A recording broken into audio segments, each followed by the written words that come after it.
Oo, Robby Domingo. Dadagdagan natin, Yes, oo. Ano si Robby Domingo at si Joseph po, kasi ito bongga-bongga, nag-viral kasi yung picture nila na ipinost doon sa isang entertainment portal na nakahiga sila parang sa isang kama, yun na parang tas magkayakap na walang t-shirt si Joshua. Ay, ganon? Tapos si Robby super yakap, link kiss to the max talaga.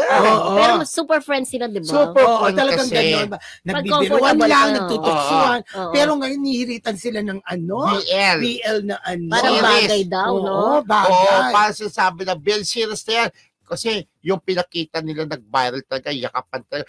Kasi close talaga sila. Yes. Parang walang malis yun sa kanila. Kaya lang yun nga, nakunan yung video na yun, yung picture, di ba? At ang nilagay na caption, cuddle ni Joshua, cuddle ni Robby. Cuddle means, sa Tagalog ay, yakap. Di ba? Correct.